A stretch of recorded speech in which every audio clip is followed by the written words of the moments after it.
Hey everybody, Nick here, and today I got a review for you of this little guy right here. This is the Spartan Blades Harsey Folder 3.25. This is the smaller of the two Harsey folders. But first off, before I go any further, I want to thank my Patreon patrons. They are wonderful humans who make this channel possible, but they also make it possible for me to see one of these guys pop up available and to go, oh yeah, I need to do that. And in fact, what happened is I saw one over on Hellacious, and you know what, the Hellacious folks, this is not a paid shout out or anything. They've just been incredible friends to the channel throughout the history of the channel.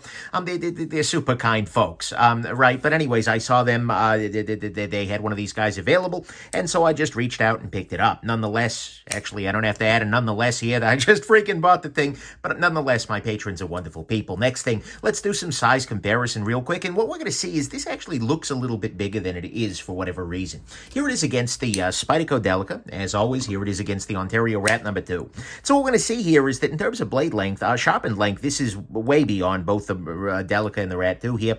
But in terms of actual size, this is relatively small. Right here it is against the Spyderco PM2, which we're going to see makes this guy actually look relatively small. So that's kind of a cool thing. Here it is against the Chris Reeve Knives Shabazz, which is, here it is. Here it is against a small Shabazz from Chris Reeve Knives, which is in many ways a comparable pocket knife in a lot of, in a lot of ways, actually.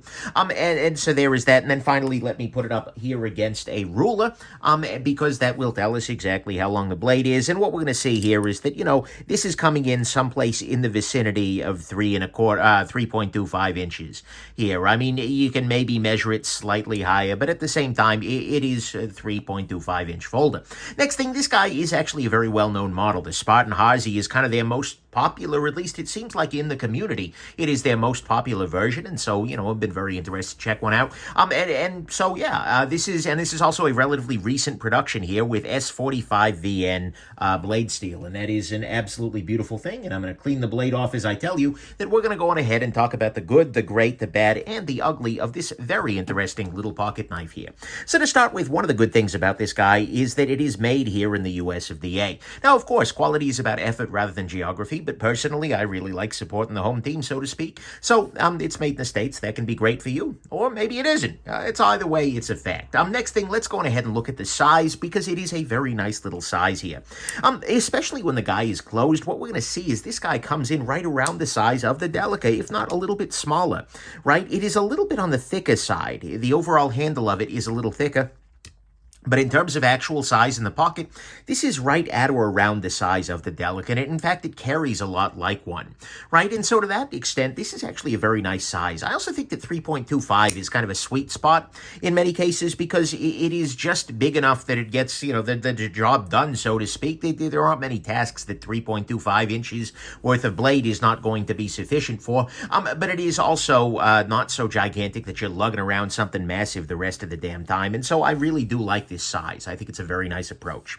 Next thing, this guy has a lot of gription to it. So if we look at this guy, what we see is we have jimping up here and very, very aggressive jimping. We have jimping up here. We have jimping down here at the bottom. Then we also have these little grip scallops in here, which mean that this really is not going anywhere in your hand, right? If it starts to slip in either direction, you're going to end up either hitting here, or it's going to stop here. This is really just, it's locked into the hand. If you choke up a little bit, you start kind of getting a little bit past some of those safeguards, but in its natural configuration, this is very much locked into the hand, and that can be a great thing, especially if you are often in wet or lubricated conditions.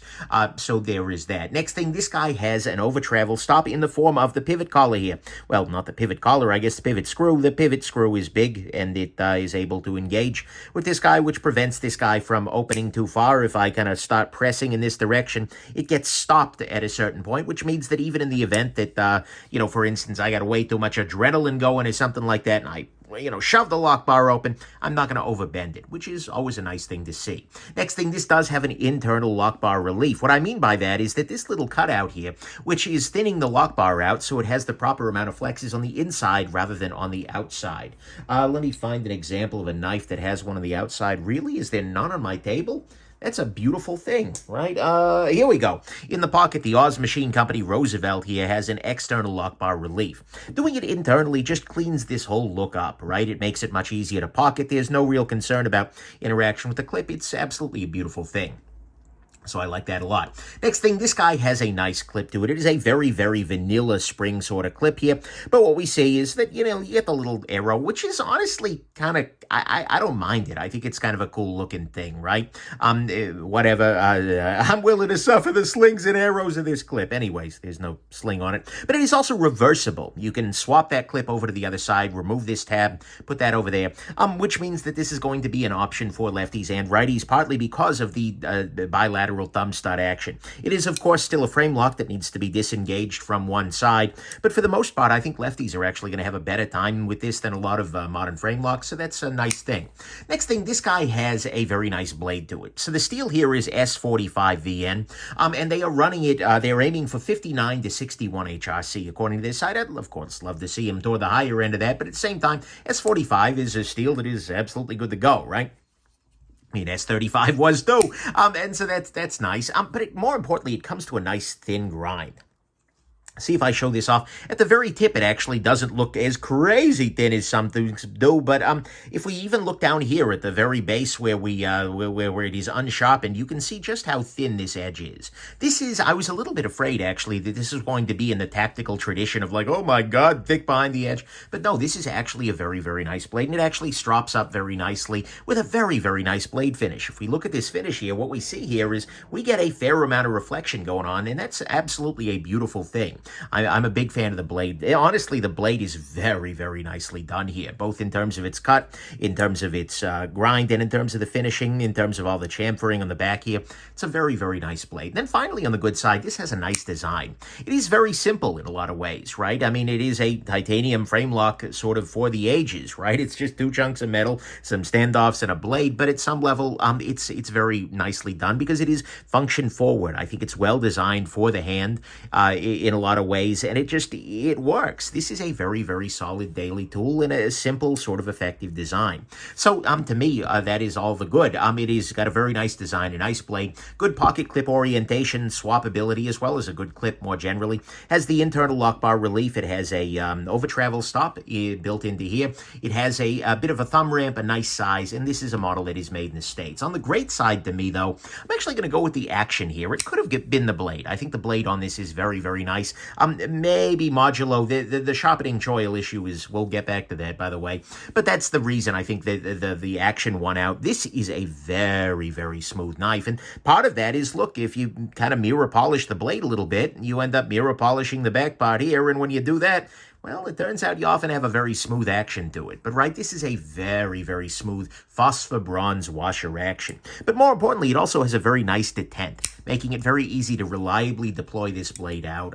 It's running on very smooth washes, so it's not like stick, slip, Teflon kind of action. This is a nice action, and it has only gotten nicer as I've used it and broken it in further. So I am definitely a big fan of this action. I think they've done a really nice job with it. And so to me, that is absolutely, and it feels like a luxury high-end sort of folder, right? This is a very, very nice action, and I can see for somebody who's not used to higher-end pieces, handling this and being like, ooh, that's an action right there. So to me, that is what's great here. It has a very, very smooth action. The bad side. So one thing, this is a little tiny detail, but the lasering on this guy is very, very precise. What we see here is Spartan blades down here, and then what appears to maybe be a Christmas tree, or maybe a campfire. I'm not 100% sure what. But the lasering here is very, very deep.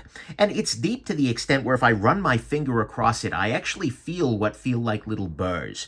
I don't know if what I'm feeling there is the local relief of the texture there, or whether it's little bits of the titanium that have come up. But the lasering in this little region here is actually borderline a little bit on the sharp side. We also see nice lasering, and again, nice deep lasering here for the Harsey signature over here. But honestly, the lasering is, it's a little deep. I mean, they've done a very good job of making it there, and you could refinish this handle 15 times, it'd still be there. But this is kind of it's a very strange thing. It almost feels like a bit of a burr there. Next thing, this is unfortunately for disassembly a kind of free spinning everything. Free spinning pivot, unshoulder standoffs. It's kind of, it feels like everything just kind of, In a lot of ways, that's something I like to see knocked down. I like to see the standoffs not being able to turn in the back here. I like to see the pivot with some kind of a D shape on it. It's a nice big pivot, but at the same time, yeah, not a big fan of that. I think for disassembly, they could have made that a little bit nicer. Next thing, ergonomically speaking, it's fine. I think it does lock into the hand very well. In the sense of it will stay in your hand, it is good, right? But it is also full of little hot spots, right? Because every time you put these scallops in, you introduce a very specific ergonomics that's required. And so for me, this little area here is digging into my finger a little bit. And then these guys are very, very sharp. This jimping is extremely aggressive. And there are just lots of other little hot spots on the knife. It's not bad particularly, but the ergos aren't a great part of it, right? You can hold this and it's not going anywhere. You'll have a very firm grip and it's a fine, effective tool. But ergonomically speaking, it's certainly not my favorite. I think a lot of that could be helped by knocking down some of the aggressiveness of the inside, basically breaking more corners. We'll talk about that later. But at the same time, there is that. Next thing, lock bar access on this guy. On a lot of knives, you will have some kind of a scallop on one side. So for instance, on the Chris Reeve Shabazz here, we see that there is this big scallop here, which allows you to take your finger and insert it right into here, right through there, and then close the knife. That's nice, actually. I think it leads it to be a very easy knife to unlock. This guy feels a little bit less so. There is a little tiny bit of difference between the scallop here and the lock bar here, but because they've kind of cut out this portion of it for ergonomics, and there's very, very little cut out here. It's actually not necessarily, you're kind of digging your finger in and getting the flesh in there, and then you're able to close it, rather than having something where there's much more of a scalloped cutout to be able to get in there. And because the blade stock on this is actually of a reasonable sanity, which is something I should have mentioned earlier, right? They've used a blade stock here that is not dumb and ridiculous. It's reasonably thin. You end up feeling that a little bit more. It's not my favorite sort of access there. Next thing, this guy does have some lock stick. When I took it apart, you could see element of a Sharpie, and I literally do mean, I'm not doing some fancy thing here, I literally mean a permanent marker had been used on the lock face there, and in fact, I've continued to apply that regularly, and you still end up with a little tiny bit of lock stick. I imagine this will get better as it wears in, but this is, part of it is a consequence of the lack of a lock bar insert. Where's a knife with a lock bar insert handy? Really? Man, I have a weird table at the moment. But many knives will have a special insert. Here we go. This is the Brad Southern Knives Mini Tolk, kind of an exotic one, but still, you can see there is a second little insert down there in the bottom, which interfaces with the steel on the back of the knife. And that is... well, that means that there's never going to be any of that, the lock stick there. So this is just kind of feeling like, is it bad? No, this is not like a super lock sticky knife. And I imagine that after 6 to 8 months of use, it'd probably be no stick at all. But at this kind of a price point, that's just less and less okay to me. And that brings us to the next point, which is that this price is high. This is a $415, and that's 15, not 50, $415 pocket knife. That is high.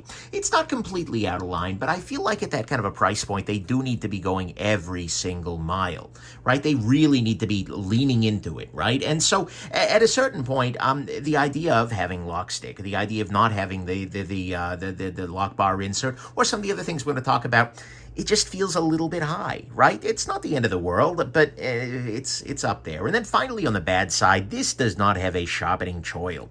What I mean by that is there is no cutout down here at the bottom allowing you to sharpen all the way to the back of the knife. And as a result, if we zoom in here a little bit, what we're going to see is that... yeah, this whole area down here is completely unsharpened. And as you continue to sharpen this, you're going to gradually get more and more of a recurve in this area. You're going to kind of dig in down there. And certainly you could go in there and add a sharpening choil, remove some of the material here. But this is something I just massively prefer when you have it just built into the knife. Like, for instance, on your Shabazz here, where there is a cutout down here.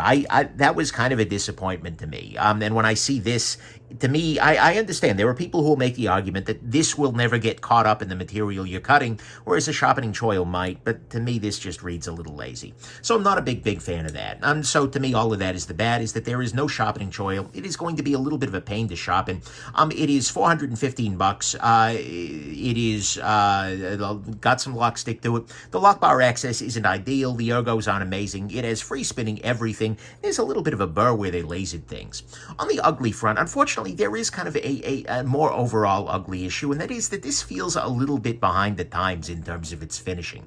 Look, the blade is great. It is finished really, really well. I like the finishing of this blade, and, this little issue aside, this is a beautifully done blade. I think this is done well, but it feels like they kind of ran out of time on the handle. The rest of the knife feels very Spartan, and I mean that in the sense of like they didn't really do anything luxurious here. They just sort of made it, right? And there were a lot of edges on here that just feel like they need to be broken. They need to be chamfered, right? We need to have a little bit of something. This just going to a 90-degree angle is not comfortable. This jimping is very, very aggressive. I feel like they have definitely favored the grip on this, and that's fine if you're high-speed, low-dragging about it, but at the same time, for people with, actual hands rather than gloves, that's not super comfortable. And similarly, other little issues here. What we're going to see here is, for instance, this little tab here. It is in place, but it's not great, right? You see big gaps. You see gaps over here. You see a little bit of gap here. You see that it actually sticks up above the handle here. It's just not super well fit and finished, right? This is a knife that feels like they've not quite done all the steps, right? And if we compare that, for instance, to the Shabazz here, which is a very similar price point, what we see is that this little inside edge here has been broken. It's been machined all the way around the outside here.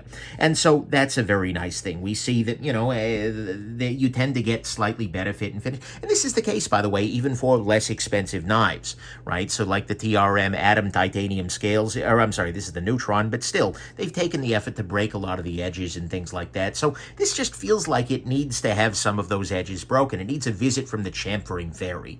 As well as things like the lock bar insert. It feels like they went like 95% of the way to perfection. But this is a price that kind of demands it. At like $325, I'd be like totally like, yeah, sure, why not? Great. But when you start getting into that kind of a higher price point, it's like you need to nail every part of it. This is just not that acceptable anymore. These unbroken edges, no, I'm sorry. Everything needs to be perfect when you're getting this high up in the price point. And so to me, the fact that this is a little bit behind the times in terms of finishing is a little ugly, and that is the ugly for me. So final conclusion, in a lot of ways, this remains a very nice knife, right? I mean, it's made in the States. It's got a nice size, plenty of gription, oh boy. With an over-travel stop, internal lock bar relief, good clip position, two-sided carry, a nice blade, and an action that is very, very smooth. I do like that a lot. It does have the weird burrs from lasering. It's got free spinning hardware, so-so. Ergo's not terrible, but not great either, not even good. It's got poor lock bar access, some lock stick, a high price, no sharpening choil, and it just feels a little bit behind the times in terms of the fit and finish. And look, I want to be very clear about this. Spartan Blades is in many ways a company that is not marketing to me, right? I am an office-dwelling jackass who's a retentive knife collector. They are designing for the high-speed, low-drag tactical operators operating operationally in the field, and you know what? I respect that. That's great. And it sounds like they've got the ethos to do that, but at the same time, so there are going to be people, Nick, oh my God, fit and finish doesn't matter in these kinds of applications. And to be fair, they're right? If you're mostly wearing gloves, this is a perfect knife. They've done a lot of really good work there. And if you're just looking at this as a functional tool, you don't really care exactly how it feels in the hand. You know what? This is fine. It's good to go. A little lock stick won't bother you. But the problem with that is that so are knives that are like a quarter of the price, right? And so at some level, I think this price tag is going to be putting this mostly in the pockets of collectors rather than people who are using and beating up the tool on a regular basis. And I feel like a lot of these days, collectors are demanding a little bit more. And I kind of kept having this weird feeling like this was a knife that was amazing in 2017, done exactly as it is now, right? The pattern is great. The process, though, just feels a little bit more like the bar has just been raised a number of times since there. The design is good, function is solid, but it's just not quite where it needs to be to be a $415 knife in 2022 in terms of that fit and finish, right? They've made some updates. I'm not saying the knife is stuck in 2017.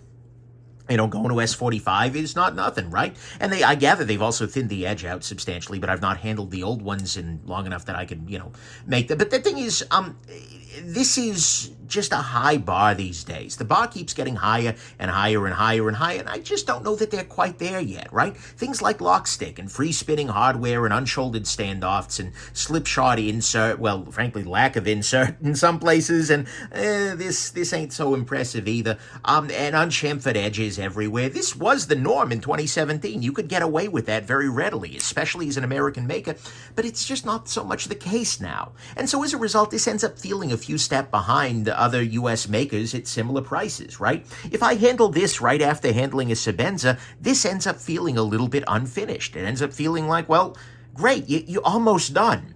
But you missed the step at the end where you got everything really dialed in. And to be fair, it's dialed in many ways, but in terms of chamfering, in terms of that last bit of finish, it's just not done. Next to a Chris Reeve, this just isn't that impressive, right? And by the way, this is a slightly bougier version, slightly. But nonetheless, this is, I feel the same about just your regular, small Shabazz's, right? And it is way behind overseas makers at similar prices, and I'll give you, they are playing a very different game in terms of labor costs, but the end result is wild levels of finishing by the time you get to this kind of a price point, right? So as a result, I kind of hope that they end up pushing themselves a little bit further in terms of that fit and finish than it feels like they have now, right? Asking not just, what do we have to do, but instead, what more can we do? Like, what other little details can we take? What surfaces can we break while still maintaining great grip? How can we make this feel a little bit better in the hand? How can we make every part of this better?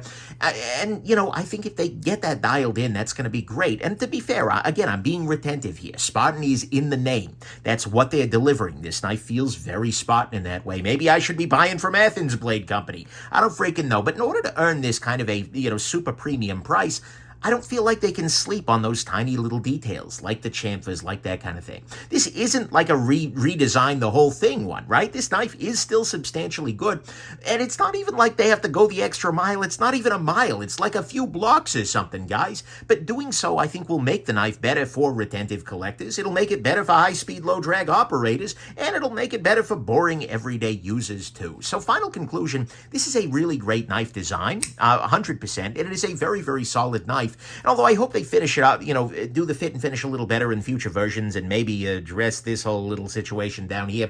If you really don't mind a Spartan knife, then I think you're actually going to love this Spartan knife right here. So anyways, there you go. Hope this has been interesting to you, and have yourselves an absolutely wonderful rest of your day. I'll get off my high horse.